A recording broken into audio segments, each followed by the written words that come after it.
नमस्कार दोस्तों, स्वागत है आपका हमारे चैनल फैली वॉच पर। दोस्तों, आज की कहानी बहुत ही ज्यादा इंटरेस्टिंग होने वाली है। तो आगे बढ़ने से पहले अगर आप इस चैनल पर नए हैं तो इसे सब्सक्राइब जरूर कर दीजिएगा और ये कहानी आपको पसंद आए तो इसे लाइक करना ना भूलें। चलिए कहानी को शुरू करते हैं। दोस्तों, ये कहानी आज से तकरीबन 55 साल बाद की है, जहाँ दिखाया जा रहा है कि यह दुनिया पहले जैसी अब नहीं रही है। बहुत कुछ बदल चुका है। पूरी की पूरी धरती अब नष्ट हो चुकी है। चारों तरफ बंजर जमीन है और पेड़ पौधे तो रहे नहीं, सब कुछ सूखे पड़े हुए हैं। इसका सबसे बड़ा कारण है बढ़ता हुआ तापमान। तापमान इतना ज्यादा बढ़ चुका है कि आसपास सब कुछ सूखने लगा है। टेम्परेचर बढ़ जाने के कारण धीरे धीरे लोग भी खत्म होते जा रहे हैं। बस कुछ गिने चुने लोग ही बचे हुए हैं। कल जो गिने चुने लोग हैं ना, वो अपने घर में ही रह रहे हैं और सिर्फ रात के समय में बाहर निकलते हैं ताकि कुछ खाने पीने को मिल जाए, और खाने पीने के लिए इन्हें कुछ और नहीं, इंसान ही मिलता है। आसपास के पेड़ पौधे जीव जंतु तो अब नष्ट हो चुके हैं, तो सिर्फ इंसान ही बचे हैं इंसान को खाने के लिए। सूरज की किरणें इतनी ज्यादा तीखी है कि अगर किसी इंसान के शरीर पे पड़ जाए तो वो वहीं भस्म हो जाए। तो लोग यहाँ पे अपने शरीर पर पूरी अच्छी तरीके से कपड़े लपेट कर ही निकलते हैं। इसी दौरान कहानी में 3 लोगों को दिखाया जाता है जो हमेशा अपने कार में ही रहते हैं, क्योंकि इन लोगों का रहने का कोई ठिकाना नहीं है। इन 3 लोगों में 2 लड़कियां हैं, मैरी और कोरा, जो आपस में बहनें हैं, और तीसरा एक लड़का है जिसका नाम फिलिप्स है। फिलिप जो है वो मैरी का पार्टनर है, और ये तीनों काफी लंबे समय से सरवाइव कर रहे हैं, बचने की कोशिश कर रहे हैं। और इन तीनों को यह पता चलता है कि अभी भी कुछ ऐसे पहाड़ है जहाँ मौसम काफी ज्यादा ठंडा है। अगर ये लोग वहाँ पहुँच जाएं तो अपनी जान बचा सकते हैं। हो सकता है कि वहाँ पे इन्हें कुछ और इंसान भी मिल जाए जो अपनी जान बचाने के लिए वहाँ गए हों। तो ये तीनों भी डिसाइड करते हैं कि हमें जल्द से जल्द वहाँ पहुँचना होगा। अब ये तीनों कार में बैठे होते हैं और फिलिप जो है नीचे उतरता है फ्यूल चेक करने के लिए, जहाँ दिखाया जाता है कि बाहर इतनी ज्यादा तपती गर्मी है। बाहर काफी ज्यादा कड़कती लू चल रही है, और यहाँ पे फिलिप जो है आसमान की तरफ देखता है जहाँ उसे एक पंछी नजर आती है। आसपास कोई लोग नहीं है, ना कोई पेड़ पौधे, ना कोई जीव जंतु, बस एक पक्षी उसे नजर आती है। तो उसे लगता है कि शायद वो मंजिल के थोड़े से करीब आ पहुंचे हैं। यहाँ पे फिलिप जो है पेट्रोल पंप पे रुकता है पेट्रोल भरवाने के लिए, और ये दोनों बहनें ग्रोसरी शॉप में जाकर खाने का सामान इकट्ठा करने लग जाती है, क्योंकि आजकल के टाइम में सिर्फ और सिर्फ खाना और पानी ही इम्पोर्टेंट है, क्योंकि इसी को खा पीकर वो लोग जिंदा रह सकते हैं और कोई भी चीज इन्हें इनके काम नहीं आएगी। और दूसरी सबसे इम्पोर्टेंट बात यह है कि इन्हें हर समय अलर्ट रहना पड़ता है कि कोई इन पे अटैक करके इनका सारा सामान लूट के ना चला जाए, क्योंकि अब इंसान के बहुत ही बड़े दुश्मन बन चुके हैं। जिंदा रहने के लिए वो किसी भी हद तक जा सकते हैं। बहुत कुछ ढूंढने के बाद इन दोनों बहनों को कुछ खास तो नहीं मिलता, लेकिन जब ये बाहर देखते हैं तो इनकी कार से एक अनजान व्यक्ति कुछ सामान लूट रहा था। तभी यहाँ पे मैरी जो है तेज तेज से आवाज देने लग जाती है। फिलिप जैसे उस इंसान को पकड़ने के लिए जाता है, वो तुरंत ग्रोसरी शॉप के अंदर जाता है, कोरा को बंदी बना लेता है। ये आदमी काफी लंबे समय से भूखा है, उसे खाना चाहिए, और वो इस हद तक भी जा सकता है कि कोरा को मारकर खा जाए। लेकिन तभी फिलिप्स यहाँ पीछे से हमला कर देता है उस व्यक्ति के ऊपर। यहाँ दोनों में खूब खींचातानी होती है, लड़ाई होती है, लेकिन इससे कुछ भी नहीं होने वाला। यहाँ लड़ते लड़ते वो अनजान व्यक्ति फिलिप्स को बताता है कि मैं एक मैकेनिक हूँ, मैंने तुम्हारी कार को बहुत अच्छे से देखा है। गर्मी की वजह से इसका इंजन इतना खराब हो चुका है ना कि ये बस कुछ ही वक्त और चलेगा, फिर ये तुम्हें किसी भी वक्त धोखा दे सकता है। और यहाँ पे वो उसके सामने एक शर्त रख देता है कि मैं बहुत भूखा हूँ, अगर तुम मुझे कुछ खाने और पीने के लिए दोगे तो मैं तुम्हारी कार को ठीक कर दूंगा। यहाँ पे फिलिप्स के सामने कोई और दूसरा ऑप्शन नहीं था, वो खाना और पीना उस व्यक्ति को दे देता है। वो आदमी भरपूर खा पी लेता है और उसकी कार को ठीक कर देता है, लेकिन फिर भी वो उसे कहता है कि मैं इस बात की गारंटी नहीं ले सकता, क्योंकि इसका इंजन बहुत ही बिगड़ चुका है। अगर तुम्हें रास्ते में कोई दूसरी कार मिले ना तो चेंज कर लेना, क्योंकि इतनी ज्यादा टेम्परेचर होने की वजह से इसका इंजन बहुत ज्यादा खराब हो चुका है। अब उस मैकेनिक की बात सुनकर फिलिप्स और बाकी के जो दोनों लड़कियां हैं काफी परेशान हो जाती है कि अब हम क्या करेंगे, हम अपनी मंजिल तक कैसे पहुंचेंगे। अब यहाँ पे फिलिप्स उस मैकेनिक को कहता है कि तुम हमारे साथ क्यों नहीं चलते, तुम हमारे साथ चलो, अगर बीच में कुछ गड़बड़ होगी तो तुम ठीक कर देना। जॉन तो यही चाहता था। दरअसल जॉन किसी ऐसे व्यक्ति को ढूंढ रहा था जो उसका साथ रहे, उसे खाने पीने के लिए दे, तो उसे तो ये ऑफर बहुत पसंद आता है, वो उनके साथ चल देता है। इस बात से दोनों लड़कियां बिल्कुल भी खुश नहीं है क्योंकि उन्हें जॉन मैकेनिक बिल्कुल भी पसंद नहीं आया। अब ये चारों जो है पहाड़ की ओर निकल पड़ते हैं, अपने साथ में कुछ एक्स्ट्रा फ्यूल की बोतल रख लेते हैं ताकि बीच में अगर फ्यूल खत्म हो जाए तो उसे भरा जा सके। अब यहाँ रास्ते में कुछ किलोमीटर चलने के बाद बीच में जो एक आयरन क्रेन गिरी हुई थी जिसे ये दोनों हटाने की खूब कोशिश कर रहे हैं। ये क्रेन इतनी ज्यादा भारी है कि इन दोनों से 1 इंच भी खिसकती नहीं है, तो ये दोनों जो है कार में उसको बांधकर हटाने की कोशिश करते हैं। तभी इन्हें खाई में एक कार गिरी हुई पड़ी मिलती है और ऐसे देखकर लगता है कि शायद कुछ दिन पहले ही इस कार का एक्सीडेंट हुआ हो। और गजब की बात यह है कि इस कार में इन्हें कुछ खाने पीने का सामान भी मिलता है। ये लोग उस कार के पास में आ जाते हैं। उस कार के अंदर खाना पीना देखकर ये लोग काफी खुश हो जाते हैं, उसे इकट्ठा कर लेते हैं। अब थोड़ी देर में रात होने वाली है तो इन्हें जल्दी से जाकर कहीं छिपना होगा क्योंकि रात में लोग बाहर निकलते हैं एक दूसरे को खाने के लिए, तो जितनी रात होती जाएगी मुश्किलें बढ़ती जाएगी। पर इसमें जो पानी है उसे इकट्ठा करने के लिए एक बॉक्स की जरूरत है जो कि कार के अंदर है। ऊपर वाले कार में जो बॉक्स पड़ा हुआ है तो वॉकी टॉकी के थ्रू वो मैरी को कहता है कि कार के अंदर जो बॉक्स है ना उसे लेकर आ जाओ। यहाँ पे मैरी कहती है कि मैं अपनी बहन को ऐसे अकेला छोड़कर नहीं आ सकती हूँ, ये काफी ज्यादा खतरनाक होगा। लेकिन फिलिप्स उसे समझाने की कोशिश करती है कि पानी भरने के लिए बॉक्स तो लेना ही होगा, तो मैरी यहाँ जाने से मना कर देती है। पर कोरा ये बात सुन लेती है और कहती है कि मैं कोई छोटी बच्ची नहीं हूँ, मैं अपना ख्याल रख सकती हूँ, आप बॉक्स लेकर नीचे जाइए और पानी भर के ले आइए।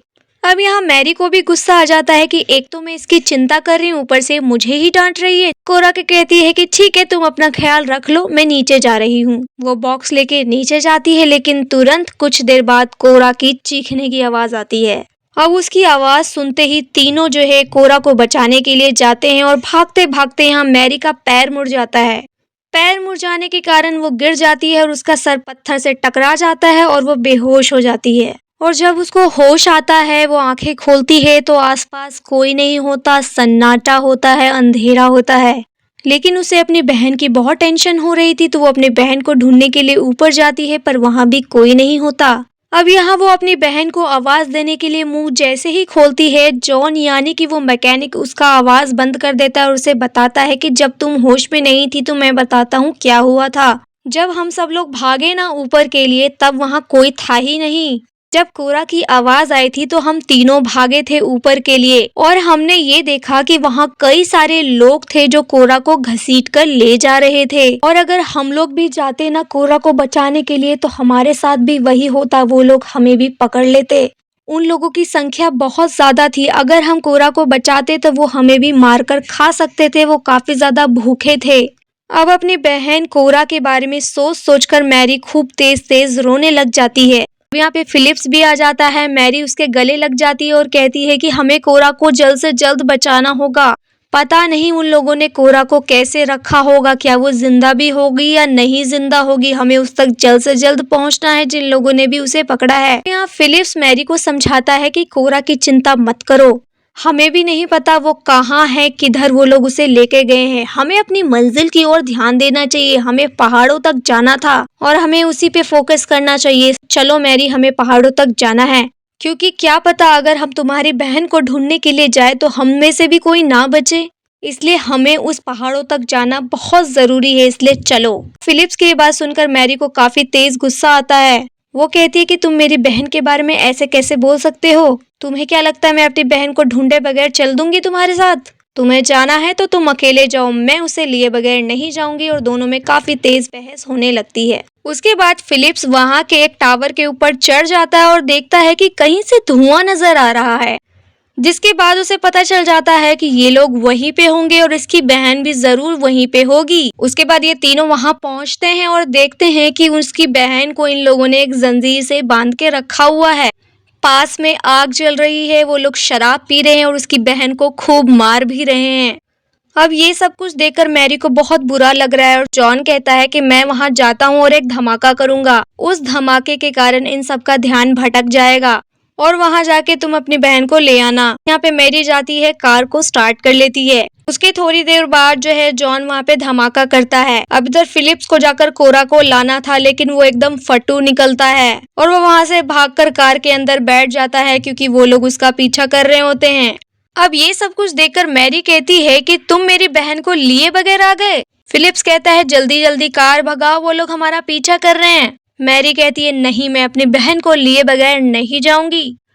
लेकिन अब फिलिप्स को मैरी के ऊपर काफी ज्यादा गुस्सा आने लग जाता है और मैरी भी देख लेती है कि वो लोग सच में उनका पीछा कर रहे हैं और मैरी के पास कोई ऑप्शन नहीं होता, उसे कार भगानी ही पड़ती है। पर अनफॉर्चुनेटली एक बंदा उनके कार पर हमला कर ही देता है। तो आदमी जब फिलिप्स पे हमला करता है तो उसमें फिलिप्स के पैर में चोट लग जाती है, लेकिन जैसे तैसे करके वो लोग वहाँ से भाग निकलते हैं। पर यहाँ पे मैरी मन में सोच लेती है कि मैं फिलिप्स को छोड़ दूंगी और अपनी बहन को लिए बगैर नहीं जाऊंगी। अब यहाँ पे फिलिप्स के पास भी कोई और ऑप्शन नहीं है, वो दोनों राजी हो जाते हैं। उसके बाद दोनों अलग अलग रास्ते पे जाने लगते हैं। इधर मैरी सुनसान रास्ते पर अकेले चलना शुरू कर देती है और चलते चलते एक रेलवे ट्रैक पे आ जाती है, जहाँ एक टनल आती है। उसी में कोरा का बैग मिलता है। उस बैग में से एक फोटो निकलती है जिसमें उन दोनों बहनों की फोटो होती है। वो देखकर वो काफी ज्यादा रोने लग जाती है, इमोशनल हो जाती है। अभी कुछ देर बाद कोई उसकी ओर लगड़ाते हुए आ रहा था। अब ये कोई और नहीं, फिलिप्स ही था। वो मैरी के पास आता है, माफी मांगता और कहता है कि मैं तुम्हारा साथ कभी नहीं छोड़ूंगा, मुझे माफ कर दो, हम दोनों साथ में उसे ढूंढेंगे। अब यहाँ पे वो दोनों उस टनल को पार करने लग जाते हैं, पर इतनी ही देर में सुबह हो जाती है और सुबह होने के बाद टेम्परेचर काफी ज्यादा खतरनाक हो जाता है। इतना खतरनाक कि अगर कोई बाहर निकल जाए तो झुलस जाए। अब यहाँ पे वो देखती है कि फिलिप्स की हालत काफी ज्यादा खराब है, वो चल भी नहीं पा रहा, उठ भी नहीं पा रहा।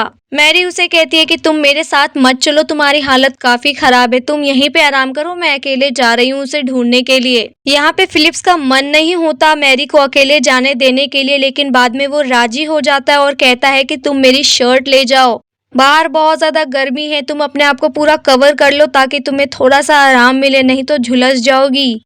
अब यहाँ पे अकेले ही मैरी का जो है सफर शुरू हो जाता है। चलते चलते कभी वो सुनसान ब्रिज पे चलती है, कभी बंजर जमीन पे। अब इतना चलने के बाद उसे एक चर्च नजर आता है जिसमें जाके वो सो जाती है। अब नींद से उठने के बाद उसको अपनी आंखों के सामने एक औरत नजर आती है जो उसे पीने के लिए पानी देती है। वो औरत कहती है डरो नहीं, मेरा नाम एंजेलिना है। वो कहती है मैं भी तुम्हारी तरह ही एक सर्वाइवर हूँ, पर हमें यहाँ अकेले नहीं रहना चाहिए। ये जगह तुम्हारे लिए ठीक नहीं है क्योंकि यहाँ कुछ ऐसे लोग रहते हैं जो लड़कियों को बंदी बना लेते हैं। बंदी बनाने के बाद उनसे जबरदस्ती करते हैं और फिर बच्चे पैदा करवाते हैं। वैसे ये बात सुनकर यहाँ मैरी काफी ज्यादा शॉक्ड हो जाती है और उसकी बात पे विश्वास कर लेती है। अब ये सब कुछ सुनने के बाद मैरी उसके साथ चल देती है। इसी दौरान वह उसे फिलिप्स के बारे में बताती है कि वो घायल है और उसे वो रास्ते में छोड़ के आगे बढ़ गई है। अब इतना दूर तय करने के बाद एक घर नजर आता है जो एंजेलिना का होता है। ये देखने के बाद मैरी काफी ज्यादा खुश हो जाती है कि चलो कुछ लोग तो हैं जो जिंदा हैं। जिसके बाद एंजेलिना मैरी को कहती है कि तुम यहाँ आराम करो और कुछ खा पी लो। और दोस्तों इसके बाद जो है कहानी में आता है एक बहुत बड़ा ट्विस्ट, क्योंकि ये जो एंजेलिना है ना, जिसने यहाँ सहारा दिया है मैरी को अपने घर में, क्या यहाँ पे मैरी ने उस पर विश्वास करके ठीक किया? जी नहीं, किसी पे भी इतनी आसानी से विश्वास नहीं करना चाहिए और उसी का भुगतान यहाँ पे मैरी करने वाली है। दरअसल जब यहाँ पे मैरी कमरे में आराम कर रही होती है तो एंजेलिना उसे बाहर से लॉक कर देती है, जिसके बाद यहाँ पे मैरी खूब चीखने चिल्लाने लग जाती है कि छोड़ो मुझे, जाने दो। विंडो से वो बाहर देखती है तो अपनी बहन कोरा को देखती है और उसके बाद फिलिप्स भी बाहर होता है, इसको भी वो किडनैप कर लेती है। और ये वही लोग हैं जो शुरुआत में जाल बिछाया था और जिसके बाद इन सब लोगों की ऐसी हालत हो गई है। अब यहाँ पे एंजेलिना मैरी के पास आती है एक ड्रेस लेकर, कहती है कि इसे तुरंत पहनकर नीचे आ जाना, हम तुम्हारा इंतजार कर रहे हैं। और साथ ही वो इसी कमरे में कोरा को भी लाकर बंद कर देती है और दोनों बहनों को मिलवाती है। अपनी बहन को सुरक्षित देखकर मैरी काफी ज्यादा खुश हो जाती है, उसे गले से लगा लेती है। लेकिन मैरी सोच लेती है कि अब कैसे भी करके हमें यहाँ से बचना होगा। मैरी यहाँ पे अपना दिमाग चलाती है, उस कमरे में जितने भी कपड़े थे उन सबको बांध बांध कर एक रस्सी बना लेती है ताकि वो वहां से भाग सके। लेकिन इतने ही देर में वहां एंजेलिना का बेटा आ जाता है और उन दोनों को देख लेता है ऐसा करते हुए। पर यहाँ पे मैरी उसके पास चली जाती है उसका ध्यान भटकाने के लिए, और इतने ही देर में कोरा पीछे से आकर उसके सर पे हमला कर देती है और वो बेहोश हो जाता है।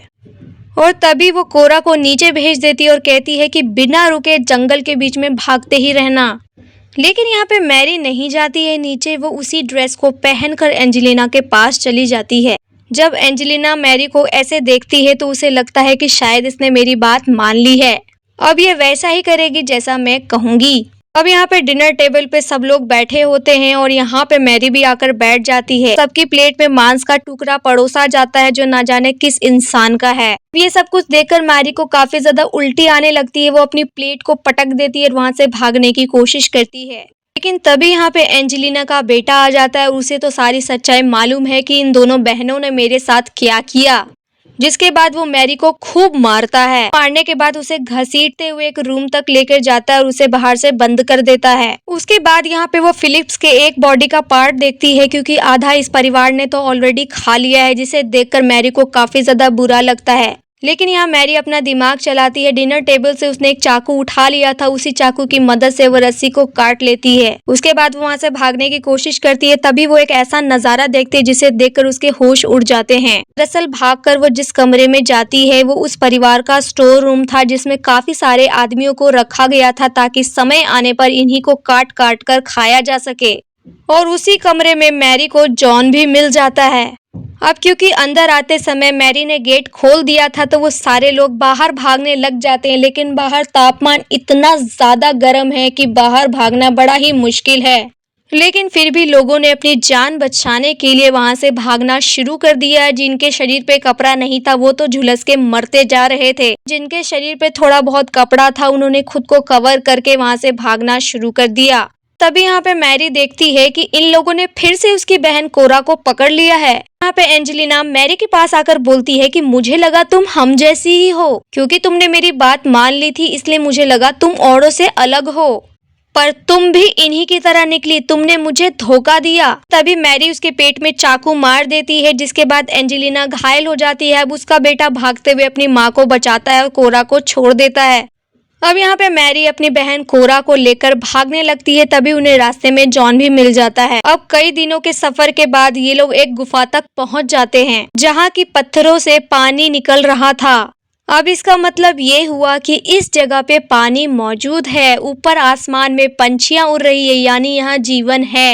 ये सब कुछ देखकर तीनों काफी ज्यादा खुश हो जाते हैं, एक दूसरे को गले लगाते हैं कि हम जहाँ पहुँचना चाहते थे फाइनली हम पहुँच गए हैं। उसके बाद वो लोग पहाड़ पर चढ़कर नजारा देखने के लिए जैसे ही जाते हैं तो वो शॉक्ड हो जाते हैं। दरअसल उन्हें दिखाई देता है कि उसके बाहर भी जो है पूरी जमीन बंजर है। इसका मतलब पृथ्वी पे अब ऐसी कोई भी जगह नहीं बची है जहां जीवन संभव हो। यानी अब जीवन को पहले की तरह बसाना बहुत मुश्किल है। अब सब कुछ बदल चुका है। लेकिन फिर भी इन्हें इस बात की खुशी है कि ये और जगह से थोड़ा सा तो अलग है ना, क्योंकि यहाँ पानी है। अब ये लोग अपनी बची कुची जिंदगी यहीं पर बिताएंगे। तो दोस्तों इसके साथ ही ये कहानी यहाँ समाप्त हो जाती है। पर इस कहानी से दोस्तों यह पता तो जरूर चलता है कि आने वाले समय में इंसानों का हाल भी कुछ ऐसा ही होने वाला है, क्योंकि जिस तरीके से इंसान अपनी इच्छा पूर्ति के लिए पर्यावरण के साथ खिलवाड़ कर रहा है, आने वाले समय में जो पर्यावरण भी आपके साथ वैसा ही करने वाली है। तो आने वाला समय जो है काफी ज्यादा खतरनाक हो सकता है। ये तो सिर्फ एक चेतावनी भर है इस कहानी के मंजर से। बाकी आपकी क्या राय है इस बारे में आप हमें कमेंट में जरूर बताइएगा। और ये कहानी आपको कितनी ज्यादा पसंद आई ये भी आप जरूर बताइए। और साथ ही दोस्तों इसी तरह के इंटरेस्टिंग स्टोरीज के लिए, कहानी के लिए, मूवीज के लिए हमारे चैनल को लाइक कीजिए, सब्सक्राइब कीजिए। धन्यवाद।